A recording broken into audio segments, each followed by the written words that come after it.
Ito pa Yesu Kristu gim thuak na John gel lungdam na lai siang tho sung pan sim na hi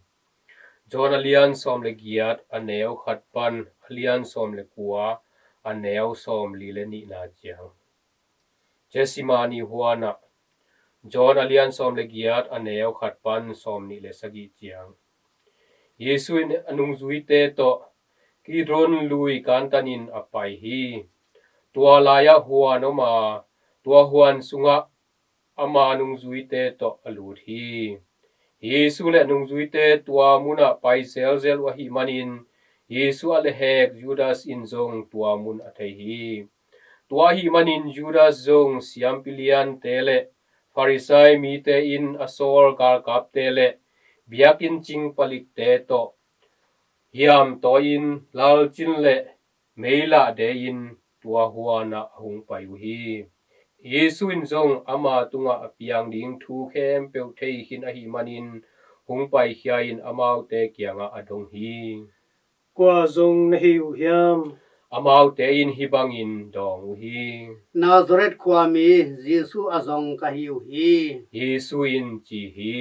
keima ka hi Yesu ale hek Judas zong tua mi hon te to hung ding khom hi Yesu in keima ka hi a chi chiang in amau te nung kinin apu ku hi Yesu in adong ki hi qua zong na hi u hiam amau te in dong hi Nazareth kwami Jesu azong ka hiu hi Yesu in amau te hibang in again hi keima ka hi chi in ka honggen khin zo hi ke hong zong na hi u le hi adang te kha lalun hibang in achi na pen ke na hung piak sa te khat zong ka kisam sak ke hi chi in athugen na atun na ding a hi Simon Peter in nam sau kwa hi manin anam sau dokin siam pilian pen pa sila pa asal le atak lambil asat hi tua sila pa min Markus a hi tua chiang in Yesu in Peter kyang a hibang in achi hi na nam sao apaya siat in kapain thuak ding in hong piak tu thuak lo ding ka hi hiam tua hi manin kal kap tele abu tele jura palik te in Yesu manin henua tua kumin siam pilian pena sem kai fa sung pa anas kianga apai pi masau hi mi honte tangin mi khat asi ding kilom zo hi chi in Jerusalem kwa a juda ulian te kianga thu again pa kai fas a hi Simon Peter le nung zui dang khat in zong Yesu azuyu hi anung zui dang khat pa le siam pilian pen pa ki thei wa hi manin siam pilian pen pa in tuar donga Yesu to alut khom hi a hi zong in Peter hi le kong polama a khol hi tua hi manin siam pilian pen pa to aki thei nung zui dang khat pa zong papai ki kin kong ching nu mei a ho pi khi chiang in Peter zong atum pi hi kong ching nu mei in Peter kyanga adotina hi mi pa nung zui te khat hilo na hi hiam ama in dong hi ka hi ke hi huadamma ma hi manin na sem tele palik te in mei hol chia tua mei oin akima dingwa hi manin Peter zong papai in mei oin amau te to ading khom hi siam pilian pen pa anas in Yesu kianga ama nung zui te thu le athu hil na to ki sai thu adot chiang in Yesu in hibang in adong hi mi khem pe che in thu ka gen ton tung hi juda mi hon pi ki khom na in te le biakin sunga thu ka hi la thu ka sim gen na om ngei lo hi tuai manin banghang in ke kyanga hongdong se na hi hiam katugen azami te kyanga dong le chin kagen ting amau te in honggen thei di mu hi hibang in Yesu apau chiang in biakin ching palik te khat in Yesu abet komin hibang in atong hi bang hangin hi bangin siam pilian pen patunga kampau ngam na hi hiam Yesu in adong hi amal in kampau hiao ka hi le ka khel na honglakin katugen na aman a hi manin banghang in hongbeng zen na hi hiam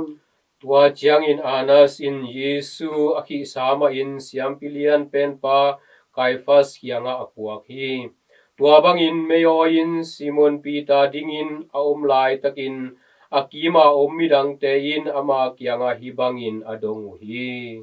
nang hua mi panung zui te khat hilo nahi hiam Peter in anial hi kahi ke hi tua chiang in siam pilian pen pa na sem Peter in abil asat khiat sak pa be te khatin hibangin achi hi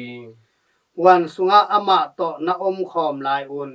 hong mu hilo kahi hiam Peter in anial ki kleo lewa tua kit petin a ka khuang hi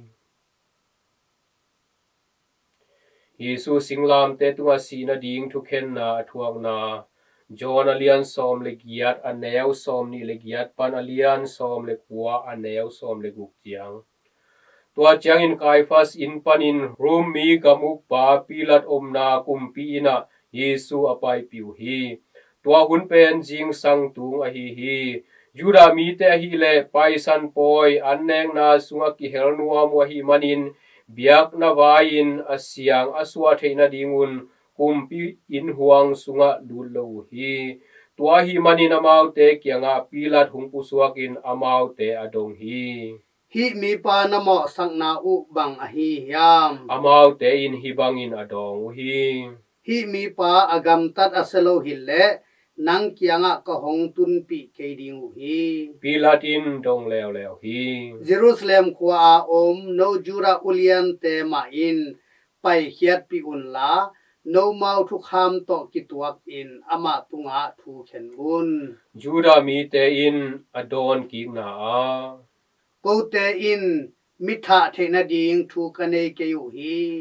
Yesu in ama sina ding zia again sa thu atun theina ding in hibangin apiang a hi tua chiang in kumpi huang sunga pilat cha ke ka Yesu samin hibangin adong hi nang jura mi te kumpi nahi hiam Yesu in adong hi nalung sima apiang tom ahong dong nahi hiam tua hi kele midang te in keima thu honggen ahi hiam tua chiang in pilatin ke jura mi hongsa nahi hiam na jura mi pi tele na siam pilian te un ke kianga nang hong apu hi bangam ta khial nahi hiam Yesu in adong hi keima ungna pen hileitung gam hilohi keima ungna hileitung gam hile Jerusalem kwa a Juda ulian te khut sunga hongki piak lo ringin anung zuite in ado ding hi tua hi manin keima ungna pen hileitung to kizom lo hi pilatin dong hi tua hi le nang kumpi hilo na hiam Yesu in dong hi kumpi hi nangma in nong chi hi hituman again ka dingin mi hong swakin leitunga hong pai ka hi hituman to akizom mi peuma in keima tu gen hong zui u hi pilatin dong leo hi thuman na chi bang a hi hiam tua chiang in Juda mi hon te kianga pilat vapai kikin amau te kianga hibangin adong hi ama khel na bang ma kamuke hi tua hi man in na pai san poi hun u chiangin no te ading in mi khat ka kha khiat angei na a hi manin no te ading in hi jura kumpi pa hong kha kheleng na udu hiam Juda mi te ong ko u hi mi pa kha ke in Barabas hong kha in Barabas pen mi swamin thong kia khat a hi tua chiang in pilatin ama kianga Yesu pai pi sakin asa saki kar kapte in akum piluku ding in ling vial in Yesu husakwa akum pi puan ding in puan san asil sakiru chiang in ama kianga ne in hibangin aza ko hi jura mi te kumpi pa nakhan sauta hen amau te in akudu to amai tang abeng hi pila jong khat vei hung puswa kekin mi hon pi te kianga hibangin again hi ama khel na bang ma amulo ka hi na thu na the na ding un no te kianga Jesu ka hong pai khesak hi tua hi chiang in Yesu zong ling lu khu kom le puan san sil komin hung pusua ka pilat in mi honte kianga hi bangin achi hi en un hi laya nami pau om hi siam pilian tele biakin ching palik te in amu chiang in akiko ko pu hi singlam te tunga that in pilat in hi bangin achi hi na ut ule pai pi un la singlam te tunga that un ken ama khial na kamu ke hi Juda mi honte in hi bangin agenu hi ama pasian tapa in kigen ahi manin akitha theina ding thu kham kaneu hi hi thu azak chiang in pilat alung hi mo sem hi tua hi manin kumpi in huang sunga lut ki kin Yesu kyanga hi bangin adong hi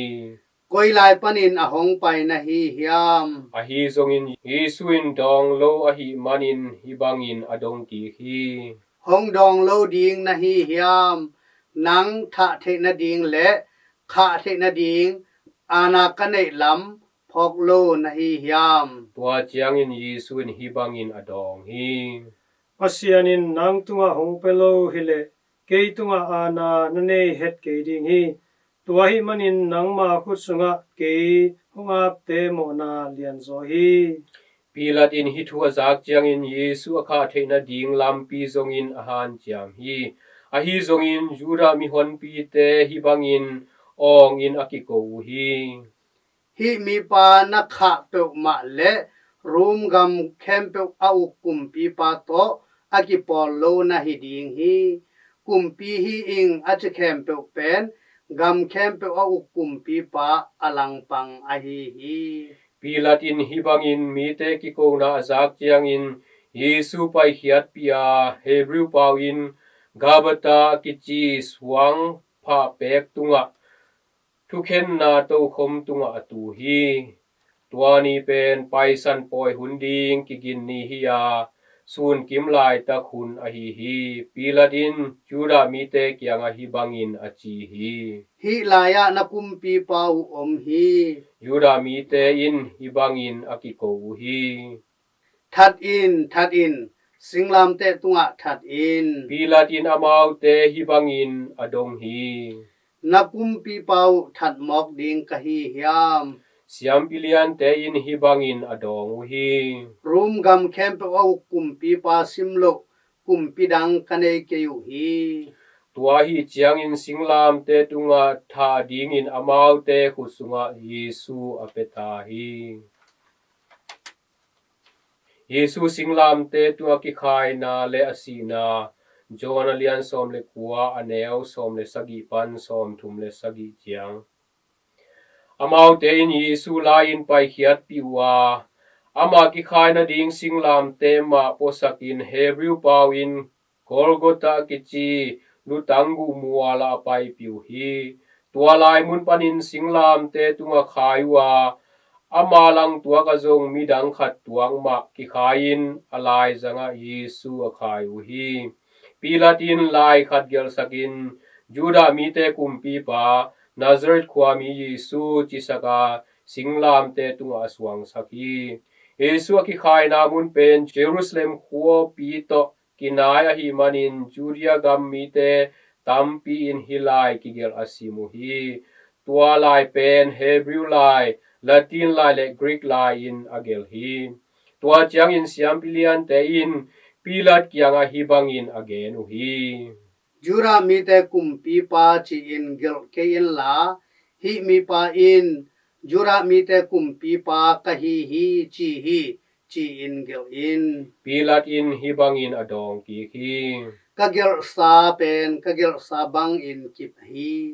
kal kap te in singlam te tunga Yesu akai khidu chiang in apuan te lawa khen khat chiat in anga dingun khen li aswau hi monga nei lowa ki phan apuan tual pi zong alau hi a hi zong in amau te in hi bangin akikumu hi puan balkek ke ni anga ding i theina ding in ai san ni lai siang tho sunga mau te in kapuan te homua kapuan tuar pi nga na ding in ai asanu hi chi na kigel na atun na ding hi bangin gar kap te agam ta a hi Yesu singlam te ge ya amanu Clopas ji Maria a hi amanu no Magdala kwami Maria adingu hi Yesu in amanu le ait anung zui pa ading khom amu chiang in anu kianga hi bangin again hi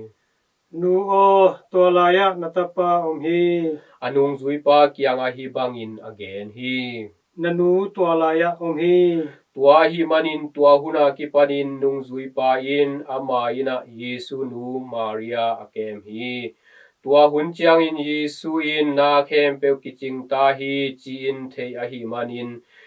lai siang tho suwa ki gel thu atun theina ding in hi bangin a chi hi kadang ta hi tua laya ber khadimin lenga zu hau om a hi manin amau te in tua sunga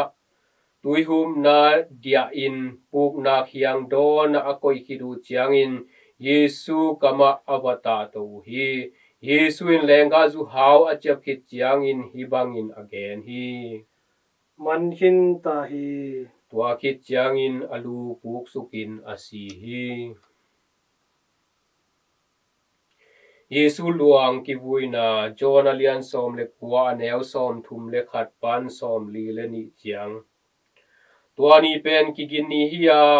azing chiang sabat ni thupi dia ka hi manin tuani in singlam te tunga aluang te om lai ding te lo wa hi chiang in Jerusalem khuwa Juda ulian te pilat kianga papain akheu kwai tanin alakhian na dingun angenu hi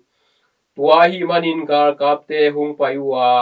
atua masak pau akhe akwai tan sakhidu chiangin alang khat a pa azong akwai tan sakuhi ahi zongin Yesu khe kwai tan dingin akithoi u chiangin ama asikhin na thu thei wa hi manin akhe akwai tan sak non ke u hi ahi zongin gar kap te khatin atei pi to Yesu pang pi asulle si san le tui hung leng khia hi no te in na up theina dingun hi thu piang amu pa in ama mu banga hungen ka hi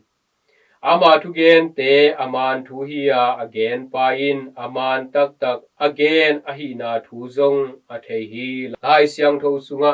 ama gu te khat zong ki tan lo ding hi chin again na thu atun theina ding in hi bangin apiang a hi tua bana lai siang tho mun dang khada teipi to sut pau ending hi na chilai hi tua chiang in Arimatia kwa mi Joseph in Yesu luang alakia theina ding in pilat kianga bapain angen hi Joseph ichi pen Yesu nu azui khathia ahi zongin Jerusalem khwa Juda ulian te ki tang na hangin asim zui khat hi Joseph in Yesu luang alakia theina ding in thunga ahi manin papain Yesu luang alakia hi Yesu kianga azan honge Nicodemus zong hungpaya Yesu luang asian lo na ding in abol na ding in mira le alois pang nam tui ki gom toy som ni bang agik ahung pua hi tua mi ni te in Yesu luang lawa Juda mi te in sia vui u chiang in abol ngei bangun pang nam tui nu in puan to atu nu hi Yesu singlam te tunga akithana mun to kinaya huan khatoma tua huan sunga kwa ma akivui ngei nai lo na han khuk thak khat om hi tuani pen kigin ni hiya Juda mi te sabat ni hungnai ta hi manin tua han khuk anai a hi na hangin no satakin tua lai muna Yesu abu yu hi in to pa lungdam na lai siang tho a hi Kristo to pa na tuma pan nam ta hen